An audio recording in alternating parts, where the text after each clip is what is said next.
Saudara Wakil Presiden Gibran Rakabuming Raka mendapat tugas baru. Presiden Prabowo memintanya mengurus Papua. Lalu pertanyaannya, mampukah Gibran mengemban tugas mengurus Papua? Karena tak bisa dipungkiri, pulau paling besar di Indonesia ini memang syarat masalah.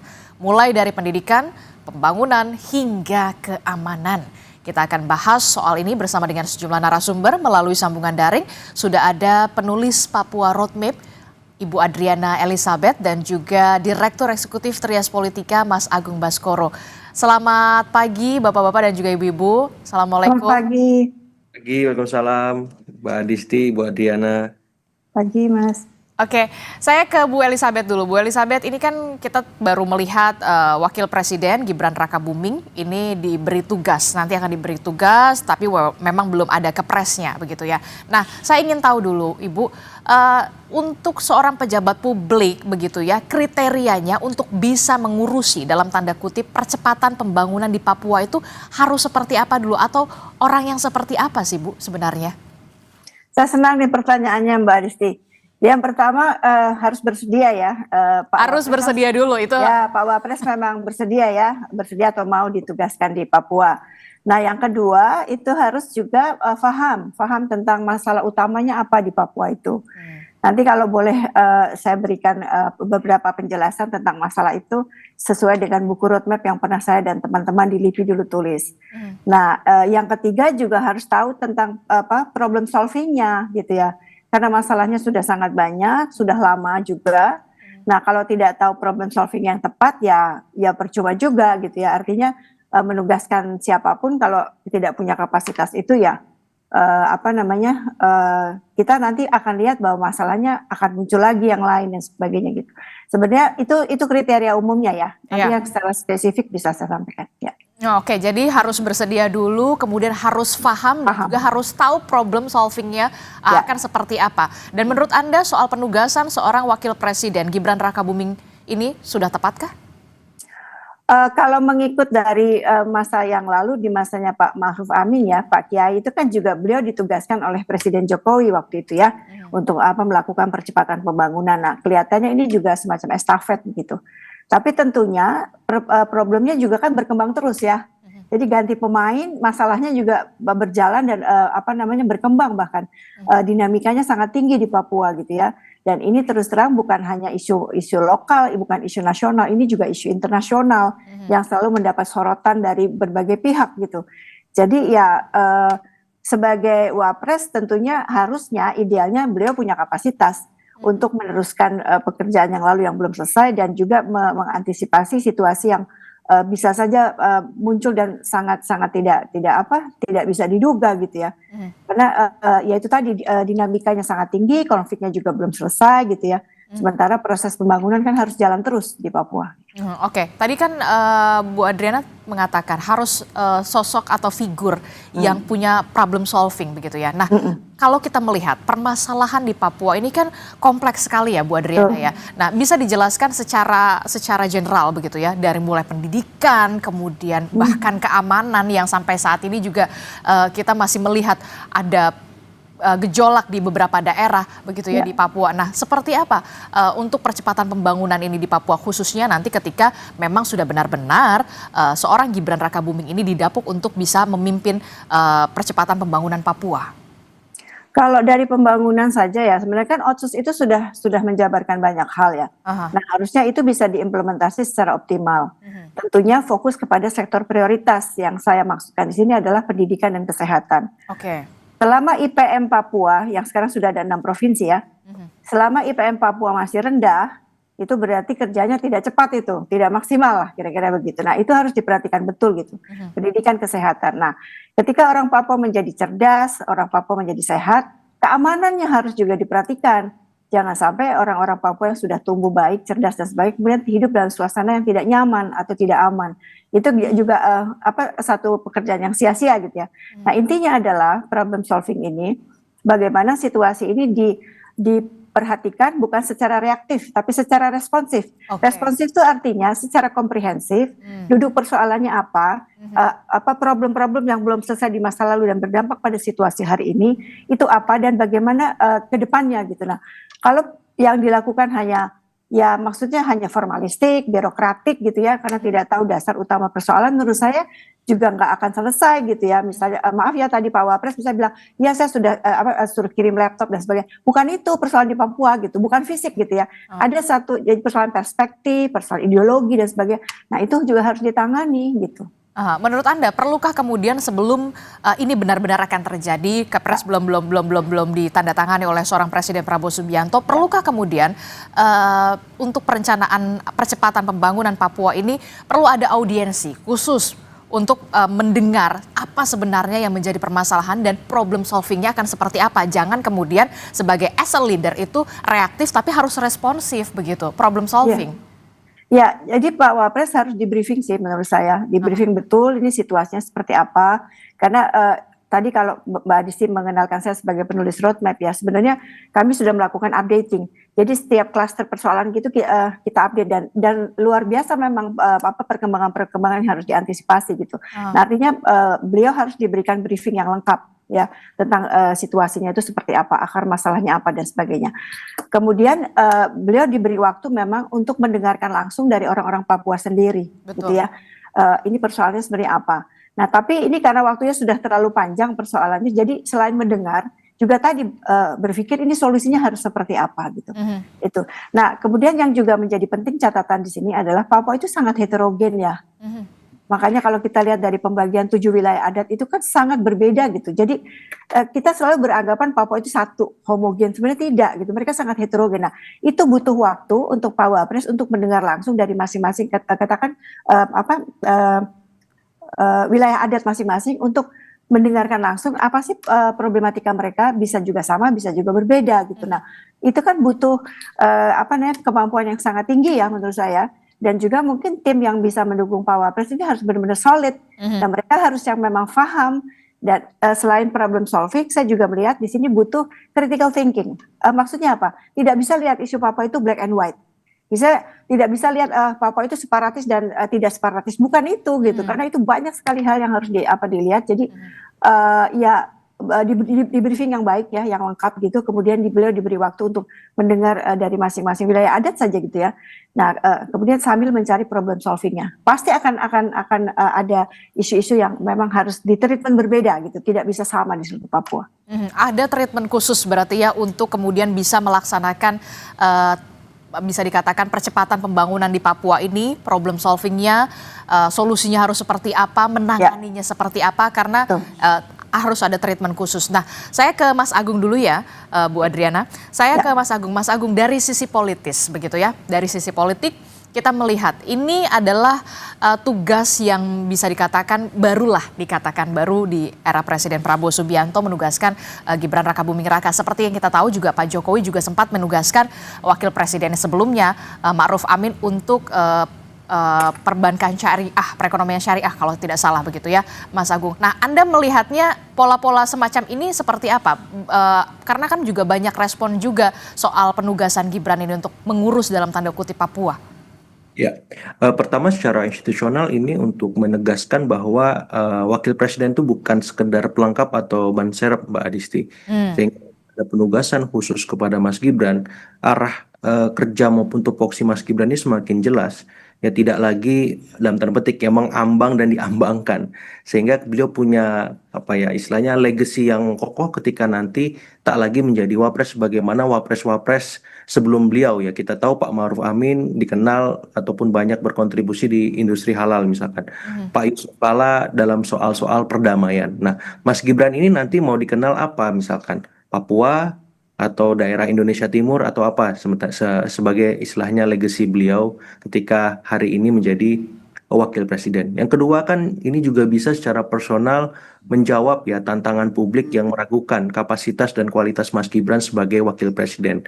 Dengan tugas beliau ke Papua, sedikit banyak ya sentimen-sentimen tersebut bisa terjawab asal Mas Gibrannya memang bekerja dengan maksimal, asal habis-habisan. Karena apa? Karena ini juga bisa sedikit banyak ya merehabilitasi dalam tanda petik nama beliau, nama keluarga Solo yang hari ini memang secara politis terus mendapat serangan bertubi-tubi, Mbak Adisti.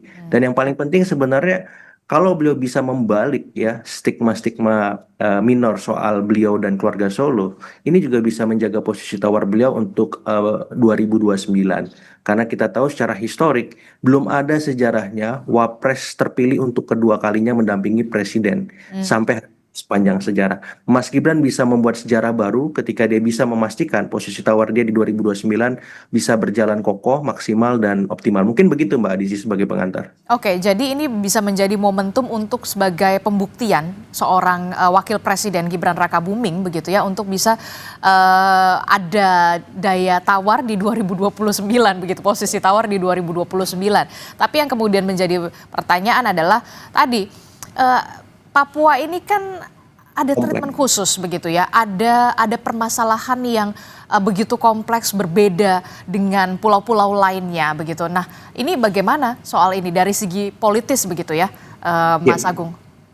Pak Jokowi ini kan ketika beliau maju sebagai calon presiden maupun presiden punya elektabilitas yang sangat tinggi, Mbak Adisti. Papua.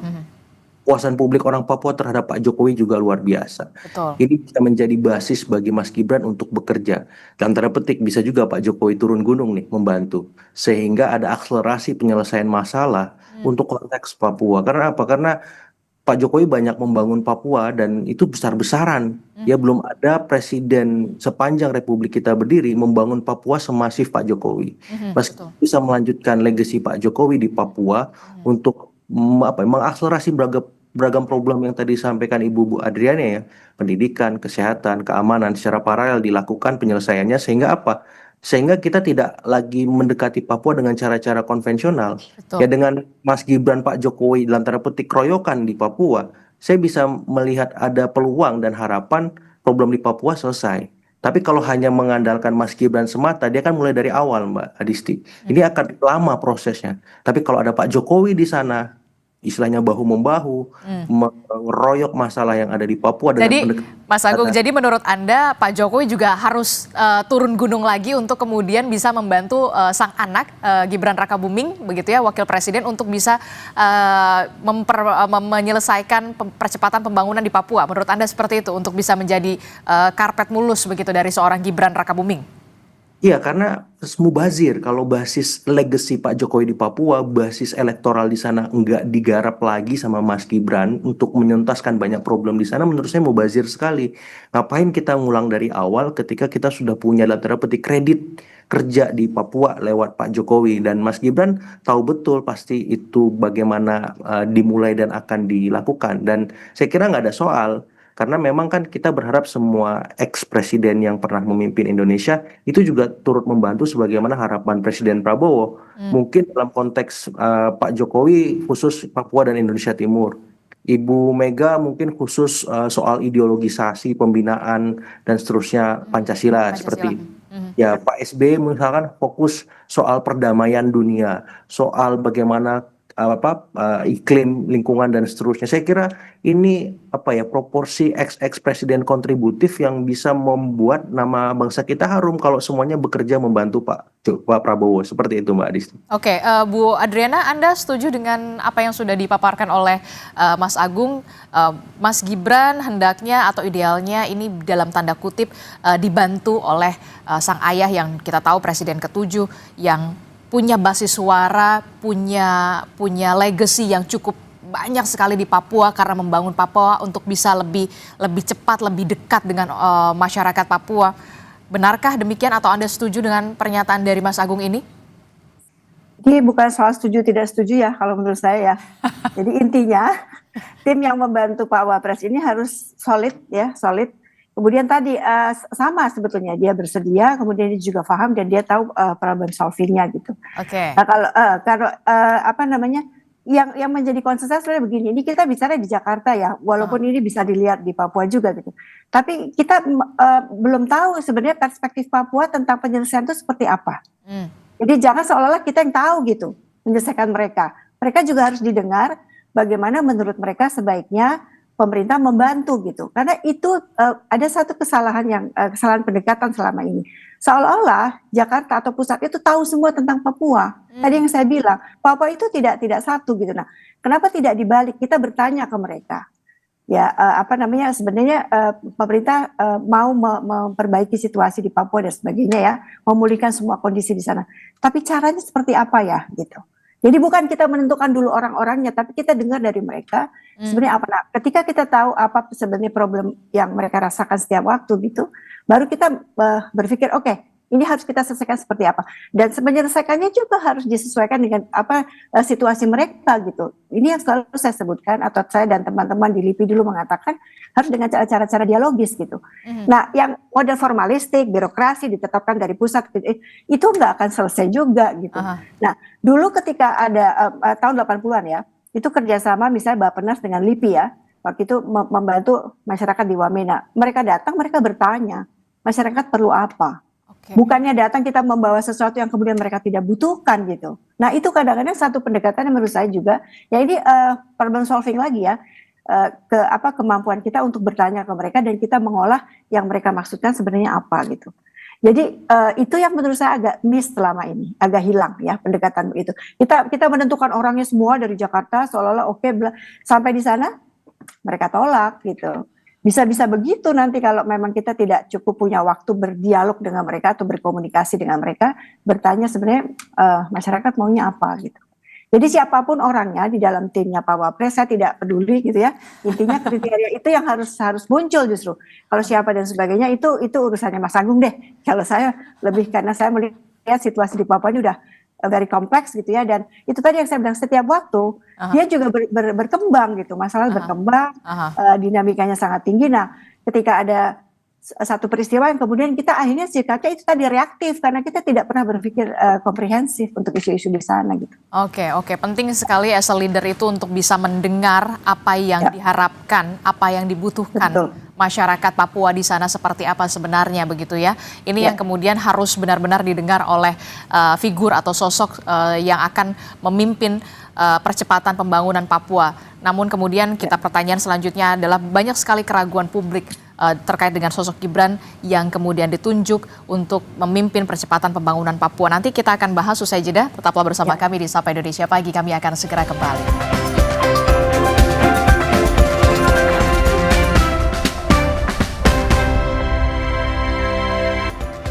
Terima kasih Anda masih bersama kami dalam Sapa Indonesia Pagi. Saudara, kita masih membahas soal bagaimana menguji kemampuan Gibran untuk mengatasi masalah Papua begitu dalam percepatan pembangunan Papua. Saya masih bersama dengan Bu Adriana, kemudian ada Mas Agung Baskoro. Nanti juga akan bergabung kemudian melalui sambungan daring ada Komjen Purnawirawan Paulus Waterpauw yang merupakan tokoh Papua yang juga penjabat Gubernur Papua Barat periode 2022 hingga 2023. Tapi sebelum sampai ke situ saya ke Bu Adriana lagi. Bu Adriana, ini kan ya banyak juga keraguan di publik begitu ya terkait dengan sosok Gibran Rakabuming Raka untuk bisa memimpin dalam tanda kutip as a leader untuk percepatan pembangunan Papua begitu ya. Kalau kita lihat sosok di belakangnya Joko Widodo yang punya legacy yang cukup banyak, bulak-balik sering dulu pada saat itu ke Papua begitu ya, banyak sekali yang ia bangun di sana. Apakah akan lebih mudah ketika pendekatan itu juga diikutsertakan seorang Joko Widodo bersama dengan sang anak yang saat ini menjabat sebagai Wapres saat ini? Kita bisa buktikan nanti lah kalau misalnya pun itu dilakukan gitu ya. Tapi begini, memang keberhasilan Papua dalam konteks pembangunan infrastruktur itu sangat masif ya di masa Pak Jokowi. Itu banyak pembangunan fisik yang bisa kita lihat secara kasat mata lah. Itu tidak bisa dipungkiri, dan itu juga membantu misalnya pergerakan ekonomi misalnya karena jalan lebih lancar, kemudian banyak bandara dibangun, ada pelabuhan dan sebagainya. Itu memang membantu sebagian pergerakan ekonomi di Papua. Tapi juga pada saat yang sama ketika di masa Pak Jokowi ya, maksud saya itu situasi konfliknya juga tidak bisa diatasi tuh. Bahkan siklus kekerasannya meluas gitu ya, meluas dan intensitasnya semakin tinggi. Nah artinya mungkin kita bisa menyimpulkan bahwa pembangunan fisik, infrastruktur dan konektivitas lah itu tidak cukup ya untuk Papua, karena memang masih ada daerah-daerah yang secara serius harus ditangani penyelesaian konfliknya gitu. Nah konflik sendiri menurut saya tidak akan habis sama sekali, tapi minimal atau bukan minimal, yang harus dilakukan adalah mengurangi sifat-sifat atau nuansa-nuansa kekerasannya. Kekerasan ya artinya kontak tembak itu bagaimana itu diselesaikan gitu. Sementara kalau kita lihat secara lebih mendalam, konflik itu juga terjadi karena ada jual beli senjata api secara ilegal misalnya. Itu kan problem tuh di Papua.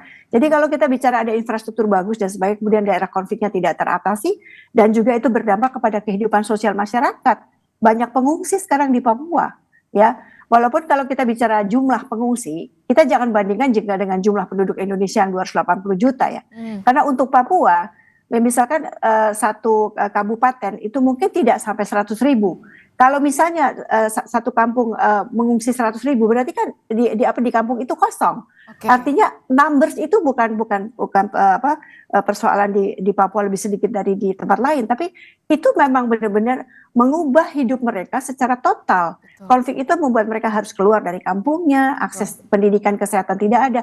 Nah, problematika ini yang sama sekali belum tersentuh di masa Pak Jokowi, dan saya berharap di masa Pak Prabowo di bawah Pak Wapres mungkin ini bisa diselesaikan gitu. Karena kalau misalnya masalah pengungsi tidak diselesaikan, itu akan jadi sorotan di mana-mana itu. Iya. Nah, itu jadi kalau pendidikan kesehatan saja sulit kita percepat gitu ya, bagaimana dengan situasi di daerah konflik yang justru akses itu sama sekali tidak mereka dapatkan gitu. Nah, ini menurut saya ini tantangan yang sangat berat ya menurut saya untuk menyelesaikannya.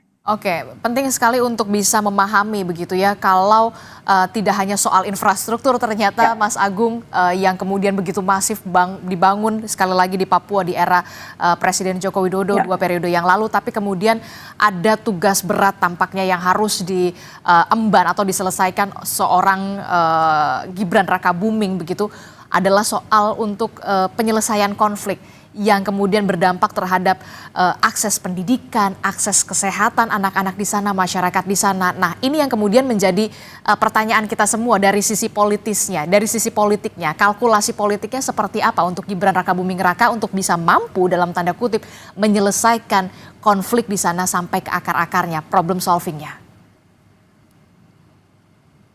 Mas Agung.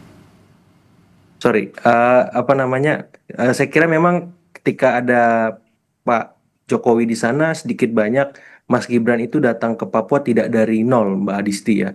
Jadi ada legacy yang beliau sudah lakukan, dan itu bisa membuat ketika beliau mendengar ataupun menindaklanjuti aspirasi yang ada di masyarakat Papua, itu menjadi lebih konkret dan jelas, dan Mas Gibran mendapat kepercayaan dari masyarakat Papua yang diajak ataupun dilibatkan untuk berdialog itu. Karena pengalaman saya ya kuliah kerja nyata 3 bulan di sana mengajar waktu mahasiswa, kemudian berapa kali kegiatan survei-survei di Provinsi Papua dan Papua Barat.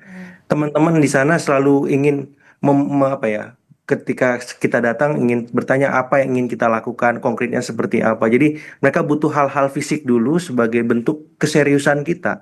Baru setelah itu kita bisa bicara lebih maksimal, lebih lanjut semacam itu. Jadi itu lebih memudahkan. Tapi kalau misalkan tiba-tiba datang dengar dalam tanda petik belum ada atau bukan siapa-siapa, juga susah juga menurut saya. Tapi minimal ada pintu masuknya, dan progres yang dilakukan pemerintah sebelum di masa Pak Jokowi, saya kira kenapa itu penting, karena itu menjadi milestone untuk memudahkan kita memahami dan mendengar teman-teman di Papua. Ya, pemekaran yang dilakukan itu kan salah satunya untuk mendekatkan pembangunan dengan masyarakat di Papua langsung, tidak lagi hanya terbatas oleh elit-elit tertentu. Dan saya lihat ini memang bukan pekerjaan mudah dan bisa cepat dilakukan, tapi minimal ada progresnya. Dan saya melihat ada progres ke arah sana ketika saya KKN 2009 dengan sekarang 2024, itu jauh sekali perkembangannya, Mbak Disti.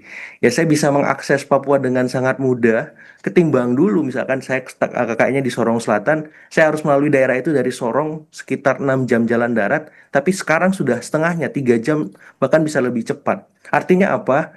Artinya ketika kita melihat Papua seperti kata Bu Adriana, ini Papua yang mana dulu yang diprioritaskan. Nah, Mas Gibran fokus di sana. Asumsikan ada 6. Kan tidak semua Papua dalam artian punya masalah yang sama kan. Yang paling bermasalah di mana, itu dulu yang diselesaikan. Yang sudah bagus, misalkan di Papua Barat atau Barat Daya, ya sudah gitu. Kita tinggal lanjutkan yang sudah dibangun, yang sudah dikerjakan. Nah, maksud saya supaya apa? Supaya goalsnya jelas, utuh, dan kita tidak menyimpulkan Papua semua bermasalah. Karena tidak semua Papua bermasalah juga. Gitu. Mungkin ada Papua Pegunungan, mungkin ada Papua Induk atau Papua sebagian Papua Induk atau Papua mana lagi yang memang perlu kita fokuskan supaya apa? Ini Mas Gibran punya tolak ukur kerja yang jelas dan ketika nanti dievaluasi juga kita tahu apa kurangnya bisa backup di mana dan hal-hal apa yang harus disempurnakan supaya apa?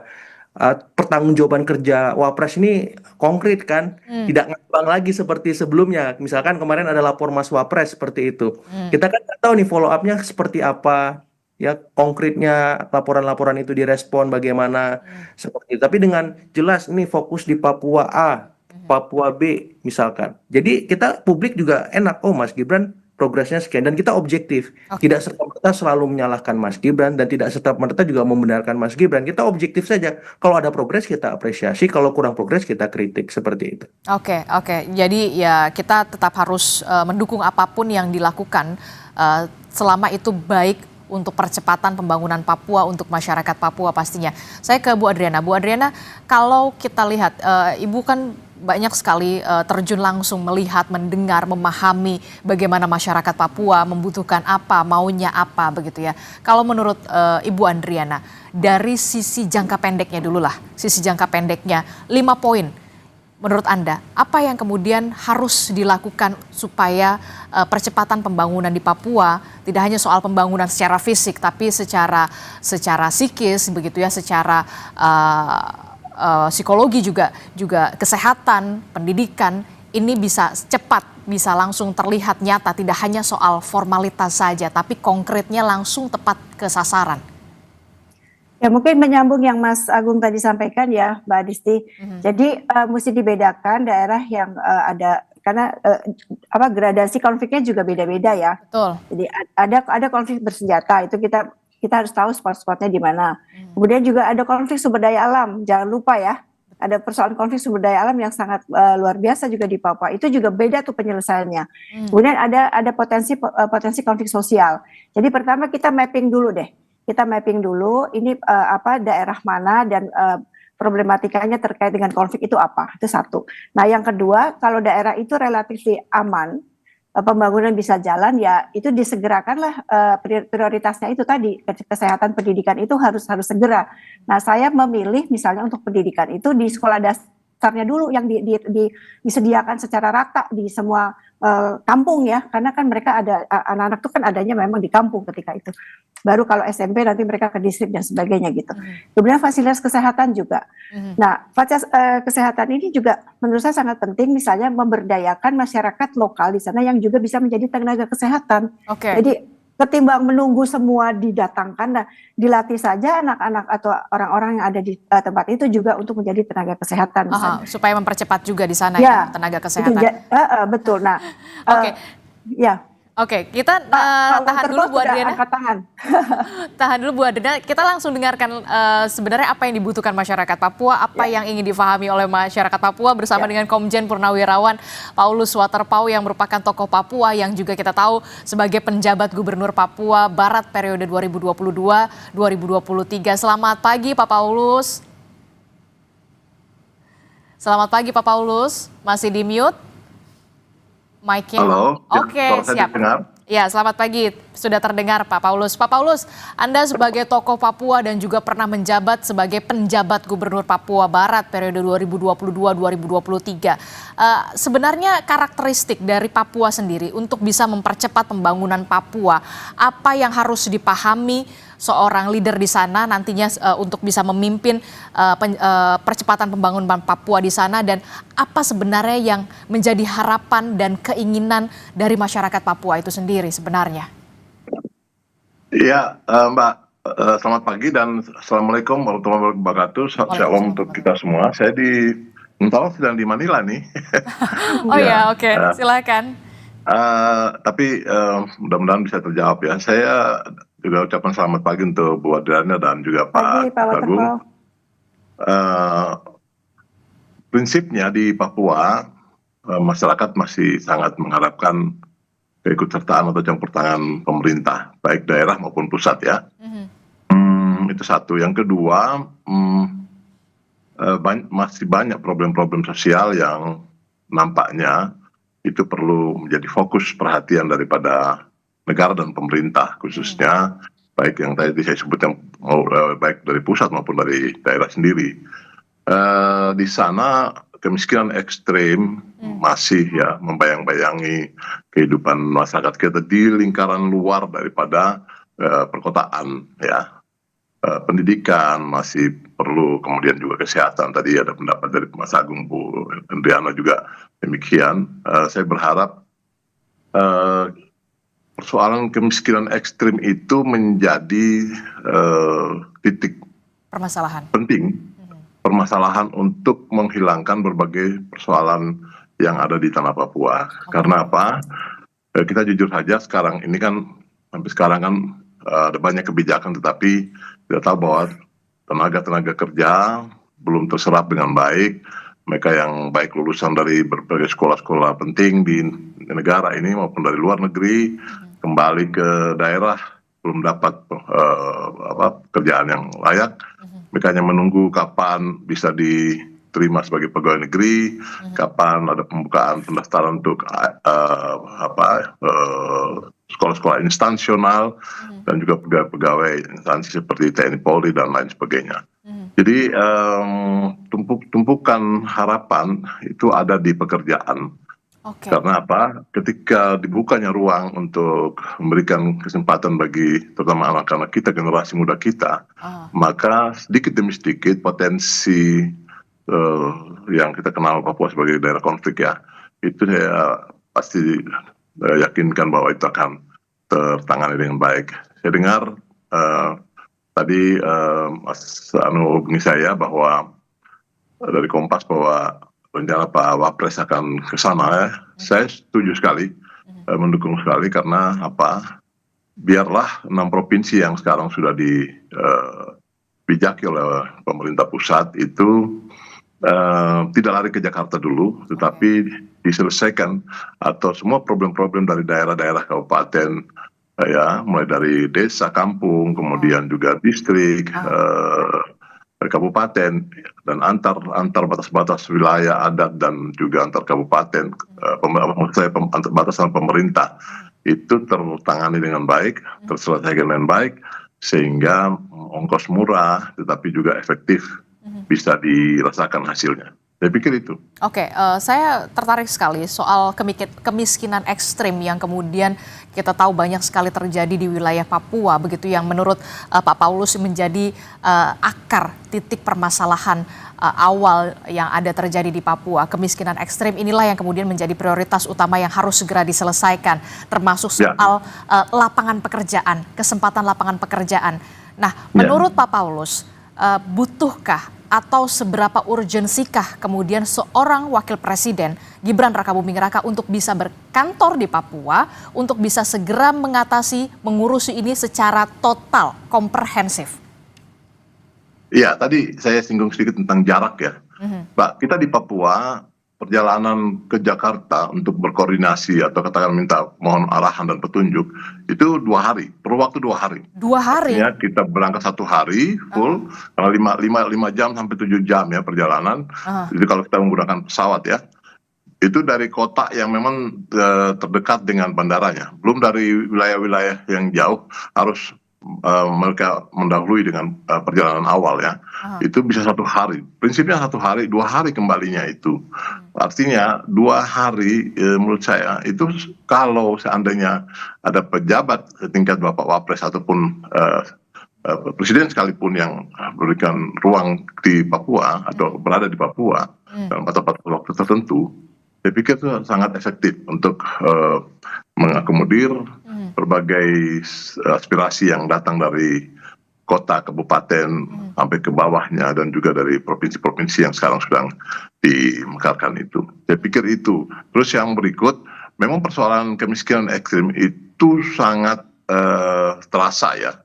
Bolak-balik kebijakan itu diberikan, tapi sifatnya hanya temporary dan tidak menyelesaikan persoalan. Kenapa demikian? Karena saya melihat ada banyak akar-akar masalah, misalkan persoalan sosial ya. Ibu hamil itu mereka kadang-kadang karena usia muda ya, terpaksa harus menikah.